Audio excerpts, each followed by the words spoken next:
ନମସ୍କାର ବିଜୁ ଆଜ୍ଞା, କେମିତି ଅଛନ୍ତି? ହଁ, ମୁଁ ଭଲ ଅଛି। ଆଚ୍ଛା, ମନେ ଅଛି ଏ ଦୀପକ? ପୁଣି ଭେଟି ଭଲ ଲାଗିଲା। ହଁ, ଆପଣ ପ୍ରଥମ ଥର ଦିନେ ସହ ଆସିଥିଲେ। ଗତଥର ବାଇବଲରୁ ଦେଖିଥିଲୁ ଯୀଶୁ ନିଜ ଜୀବନ ମୁକ୍ତିର ମୂଲ୍ୟ ରୂପେ ଦେଲେ। ଆଉ ମୁକ୍ତିର ମୂଲ୍ୟ କ'ଣ ତାହା ବି ଦେଖିଥିଲୁ। ଜଣେ ବ୍ୟକ୍ତିକୁ ମୁକୁଳାଇବା ପାଇଁ ଯେଉଁ ଦାମ ଦିଆଯାଏ, ତାହା ମୁକ୍ତିର ମୂଲ୍ୟ। ଆଜି ବାଇବଲରୁ ଦେଖିବା ମୁକ୍ତିର ମୂଲ୍ୟ ଯୋଗୁଁ କ'ଣ ସମ୍ଭବ ହୋଇଛି। ନିଶ୍ଚୟ। ବାଇବଲ କହେ ଯେ ଈଶ୍ୱର ପ୍ରଥମ ସ୍ତ୍ରୀ ପୁରୁଷକୁ ଗୋଟେ ସୁନ୍ଦର ଉଦ୍ୟାନରେ ରଖିଲେ। ହଁ ହଁ, ଜାଣିଛି। ଆଦମ ହବା ତ? ବିଲକୁଲ ଠିକ୍। ଈଶ୍ୱର ଚାହୁଁଥିଲେ ସେମାନେ ଚିରଦିନ ଜୀବିତ ରହନ୍ତୁ, କିନ୍ତୁ ସେମାନେ ଈଶ୍ୱରଙ୍କ ଆଜ୍ଞା ମାନିଲେନି ଓ ପାପ କଲେ। ସେମାନଙ୍କୁ ଉଦ୍ୟାନରୁ ତଡ଼ି ଦିଆଗଲା ଆଉ ମୃତ୍ୟୁଦଣ୍ଡ ଦିଆଗଲା।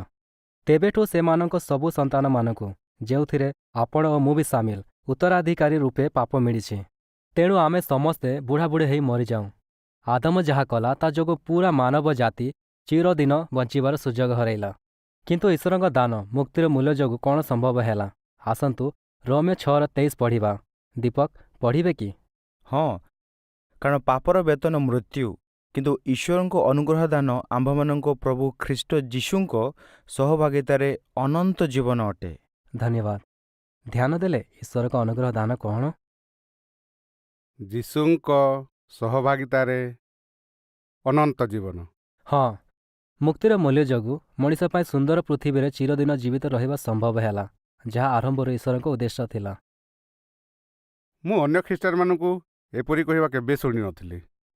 ଏ ବିଷୟରେ ବାଇବେଲ ବହୁତ କିଛି କହେ। ଯଦି ଆପଣ 31 ମାର୍ଚ୍ଚ ଦିନ ଆସିବେ, ସେଠାରେ ଆହୁରି ଭଲ ଭାବରେ ଜାଣିପାରିବେ। ବୋଧେ ମୁଁ ଆସିପାରେ, ଦେଖିବି। ଆପଣଙ୍କ ସହ କଥା ହୋଇ ଭଲ ଲାଗିଲା। ବାଇବେଲ କହେ ମୁକ୍ତିର ମୂଲ୍ୟ ପ୍ରତି ନିଜ କୃତଜ୍ଞତା କିପରି ଦେଖାଇ ପାରିବା। ଆର ଥରକୁ ତାହା ଦେଖିବା।